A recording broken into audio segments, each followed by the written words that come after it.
Everybody, welcome back to Ox Talks. Thanks for tuning in to the show today. I appreciate you guys supporting the channel. I saw an article that I'm going to share with you in a few minutes about protecting your assets, and we talk about oftentimes protecting, being able to be proficient with certain security tools to protect things that you have and that you own. If someone bangs on your door in the middle of the night and wants to rob you or harm you, can you protect yourself? Can you protect what you have? And I know a lot of the followers of this channel, as I also am, are proponents of gold and silver and holding physical precious metals as a source of wealth, as a source of a hedge against a devaluation of the dollar, as a hedge against inflation, all those things. And I'm sure, leave your comments below. Don't tell me your specific situations, right? OPSEC is important. However, I'm sure that many believe in the old adage, if you don't hold it, you don't own it. All right, but if you do hold it and you have physical custody of, let's say, your gold and silver, I'm going to address this now because it extends also to cryptocurrencies that folks have on these hard wallets. The hard wallets are a physical thing, okay? You remove crypto off an exchange and you hold it in a hard wallet. Same as if you're not buying an ETF gold and silver, you're buying gold coins, you're buying silver coins. And so, how do you protect this stuff? One way to do it is to have it, let's say, in the custody of a third party, a vaulting place or a safe deposit box. But again, many people, give me your thoughts below, simply say, heck no, I don't want my stuff in the possession of anybody that could refuse to return it or that could get raided and closed down. We heard about that, if you guys heard years ago in Beverly Hills, that a vaulting company was doing some shady stuff and they got shut down. And the FBI came in and took everything out of all the safe deposit boxes. People had to file lawsuits to get it back. So you have these third-party custody nightmare situations that you often hear about, right? So many people say, look, I'm going to figure out a way to safely store, let's say, my gold and silver. I'll share with you an article about cryptocurrency. And a lot of people have, with regard to cryptocurrency, your key, right? And your access codes, a lot of those things are written down on paper, okay? So you can even have a situation like, say, for example, you have your hard wallet destroyed, but your access codes or your key also burns up in a fire. I bring this to everyone's attention now because it's not just if someone kicks down your door in the middle of the night or breaks into your place of work or your home and, let's say, robs you, but how about a natural disaster? Look what's going on with these horrific fires in Los Angeles, literally burning down huge swaths of the city. How about in Pacific Palisades and these areas, Brentwood and such, that are very, very expensive neighborhoods, high net worth individuals, all right? How many of these people, had, or let's say hopefully still have, physical precious metals? How many of those people had cryptocurrencies that they had stored, off exchanges? And how much of that stuff has recently gone up in flames in these fires? Again, it's something that you're not hearing about and you probably won't hear about, right? Because a lot of this for people is anonymity and privacy, and that's why they structured, a holding of certain assets in that way to begin with. But you guys have got to be thinking about this, okay? It's fires in Los Angeles. How about, hurricanes and tornadoes in other parts of the country? Natural disasters occur without warning for in some respects, okay, or it unfolds so quickly. Like, for example, with these fires, where these firestorms, the winds were so high that the fires are blowing through these neighborhoods faster than people can literally run out of their houses to escape with their lives. So how many of those people were able to quickly grab something that contained, let's say their hard assets, whether it be their gold, their silver, their important papers, let's say their cryptocurrency wallets, things of that nature.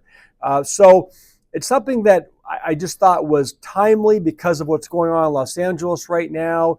And given the article I saw from Digital Assets, it says Bitcoin owners, devastating California fires are a wake-up call.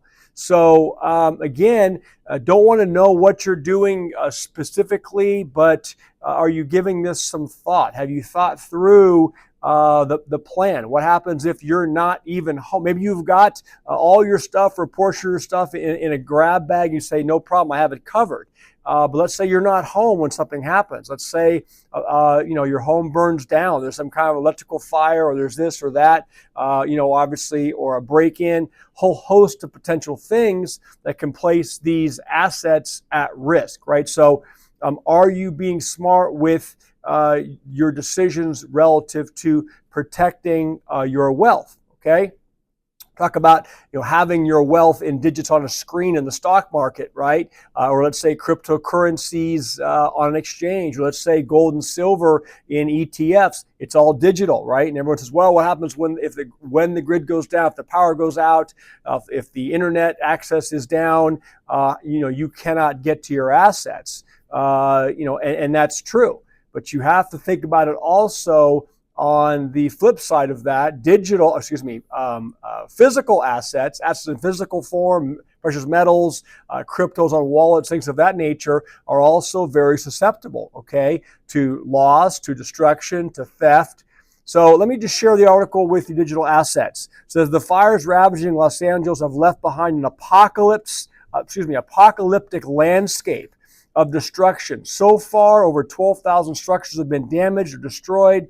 More than 180,000 people have been displaced, and entire neighborhoods now resemble moonscapes of charred foundations and twisted metal.